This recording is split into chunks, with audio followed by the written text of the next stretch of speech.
क्या बिहार में अमित शाह ने बड़ा खेल कर दिया? क्या नीतीश कुमार ने भी कोई अब तक फैसला कर लिया? क्या तेजस्वी नीतीश हम साथ है वाले सीन में दिखाई देने वाले हैं? आखिर क्यों तेजस्वी और नीतीश को अपने विधायकों को बिहार ना छोड़ने का सख्त आदेश देना पड़ा? आखिर क्या नीतीश कुमार और तेजस्वी यादव के बीच कोई बातचीत चल रही है, या फिर नीतीश कुमार ने बीजेपी हाईकमान से कुछ बात की और बात नहीं बनी? क्या मोदी और शाह से हुई नीतीश कुमार की बातचीत अब नाउम्मीदी में तब्दील हो गई है? नमस्कार, मेरा नाम है राजके वर्मा और आप देख रहे हैं रिपोर्टर जी। अगर आपने रिपोर्टर जी चैनल को अभी तक सब्सक्राइब नहीं किया है तो सबसे पहले चैनल को सब्सक्राइब जरूर करें। बिहार की राजनीति में बड़ा खेल नजर आने लगा है और इस सब के बीच अमित शाह ने अपनी चाणक्य वाली चाल चल दी है।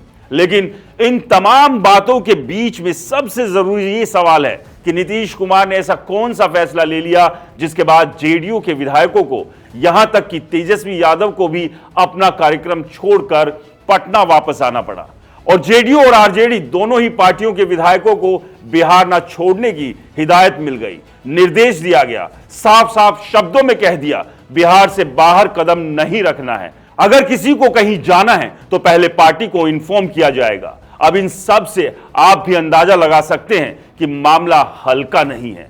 अब सवाल उठता है कि क्या बिहार चुनाव से पहले कोई बड़ा खेल होने जा रहा है?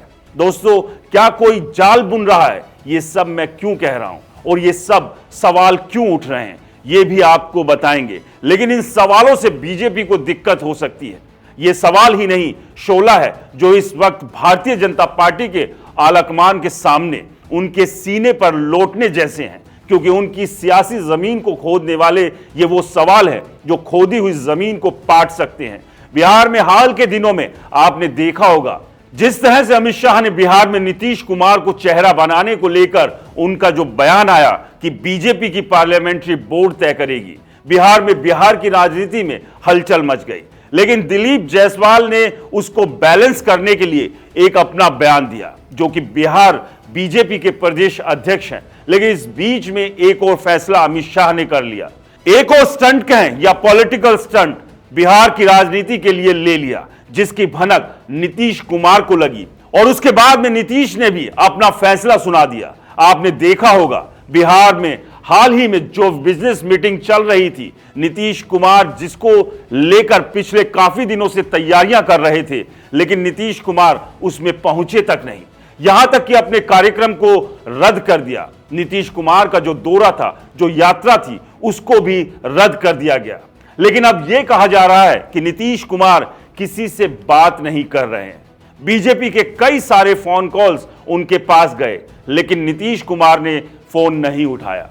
इन सब के बाद तो यही लग रहा है कि नीतीश के दिल और दिमाग, या कहें कि जहन में ऐसी स्थिति इस वक्त बन रही है, ऐसी तस्वीर इस वक्त बन रही है कि बीजेपी महाराष्ट्र वाला मॉडल तो बिहार में लाएगी ही, साथ ही साथ नीतीश के जो अपने लोग रहे हैं, जेडीयू के जो 2-3 बड़े चेहरे हैं, उनको भी बीजेपी ने अपने अंदर जगह दे दी है।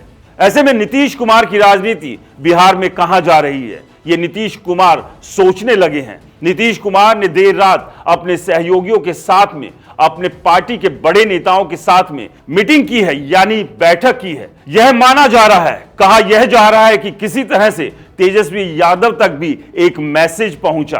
तेजस्वी जो कि दूसरे इलाके में है, दूर बिहार के दूर इलाके में थे, अपने कार्यक्रम में थे, लेकिन वो सब छोड़कर तेजस्वी भागे और सीधे पटना पहुंचे। और कहानी अभी यही खत्म नहीं होती है।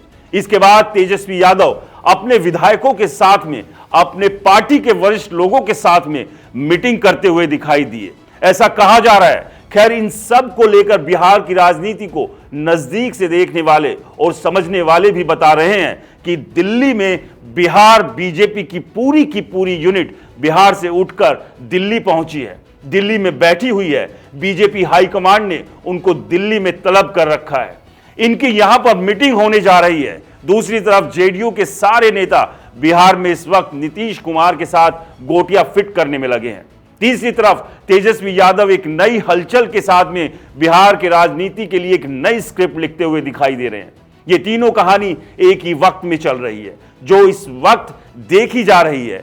बिहार बीजेपी इकाई के सभी बड़े नेताओं का दिल्ली में होना, जेडीयू और नीतीश कुमार के पार्टी के नेताओं का बिहार में रुकना और तेजस्वी यादव का अपने पार्टी के विधायकों को बिहार में रुकने का निर्देश दिया जाना, ये सब कुछ बता रहा है कि कड़ियां जो बीते जून महीने में जुड़ती हुई आ रही थी, लोकसभा चुनाव के नतीजों के बाद से जिस तरीके से जुड़ती हुई आ रही थी, और नीतीश कुमार ने भरसक प्रयास किया, यहां तक कि अपने मन से आगे बढ़कर के भी आपने देखा कि कई बार उन्होंने प्रधानमंत्री नरेंद्र मोदी का हाथ चूमा, कई कार्यक्रमों में पैर छूने की कोशिश की, लेकिन कई बार उन्होंने जिस अंदाज में ये भी बोला कि अब हम कहीं नहीं जाने वाले हैं, हम बीजेपी के साथ ही रहने वाले हैं या इसी गठबंधन के साथ में रहने वाले हैं, लेकिन अब कुछ तो अंदर खाने में गड़बड़ है, जिसकी भनक नीतीश कुमार को लगी है। और इसीलिए नीतीश कुमार अपनी नई राजनीति के साथ, नई स्ट्रैटेजी के साथ मीटिंग और मीटिंग कर रहे हैं। कहा तो यह भी जा रहा है कि जब से लोकसभा चुनाव का नतीजा आया है, उसके बाद से लगातार यह कहा जा रहा है कि केंद्र की मोदी सरकार से नीतीश कुमार अपना समर्थन छीन लेंगे। लेकिन यह सब महज अफवाह है, हवाई बातें हैं और सिर्फ एक कहानी है। लेकिन जिस अंदाज में जो हलचल हुई है, जिस तरीके से जो बातें आई हैं जेडीयू की तरफ से या बीजेपी बिहार की तरफ से या बीजेपी हाईकमान की तरफ से, अंदर खाने के हवाले से, उसकी बुनियाद पर जो बातें हमने आपको दिखाई, हमने जो खबरें आपको बताई, वो तथ्यों पर आधारित है। कड़ी दर कड़ी हमने एक एक बात सच बताई है, और इन तमाम कड़ियों को अगर आप जोड़ेंगे तो हमारे दावे को आप सच पाएंगे। मैं दावे के साथ कह रहा हूं, नीतीश कुमार इस वक्त बिहार में जो स्थिति बना रहे हैं जेडीयू को लेकर, वो बिहार की राजनीति में बीजेपी के गले से नीचे नहीं उतर रही, और इसीलिए बीजेपी और अमित शाह अपने नए जाल के जरिए नीतीश कुमार को घेरने की फिराक में है। बिहार को लेकर के आपने देखा कि लोकसभा चुनाव में सीटों का बंटवारा बीजेपी और नीतीश कुमार के बीच में किस तौर पर हुआ।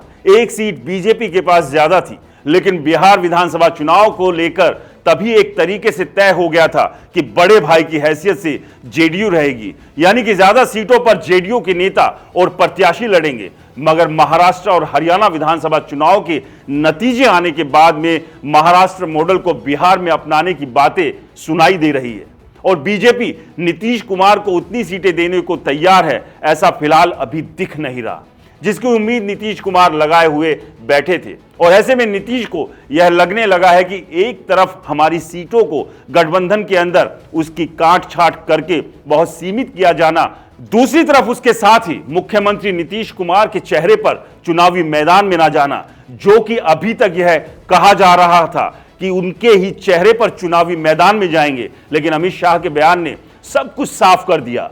आपने महाराष्ट्र में एकनाथ शिंदे को देखा, बीजेपी ने एकनाथ शिंदे के चेहरे से चुनाव लड़ा, लेकिन चुनाव के नतीजे के बाद में सारी बातें हवाई हो गई। इसके बाद से नीतीश कुमार का डर महाराष्ट्र का नाम सुनते ही पारा तोड़कर ऊपर की तरफ दौड़ता चला जा रहा है। इसके साथ साथ नीतीश कुमार ये भी चाहते हैं कि ज्यादा से ज्यादा सीटों पर उनकी पार्टी जेडीयू लड़े, लेकिन जो गठबंधन है, चिराग पासवान का जो गठबंधन है, वह बीजेपी के साथ में है, वह नीतीश कुमार के साथ में नहीं है। इसलिए नीतीश चाहते हैं कि बीजेपी अपने कोटे के हिस्से की सीटें जीतन राम मांझी या उनके साथ में जितने भी दल हैं, वह अपने कोटे के हिस्से से इस सीटों से उनको सीटें दे।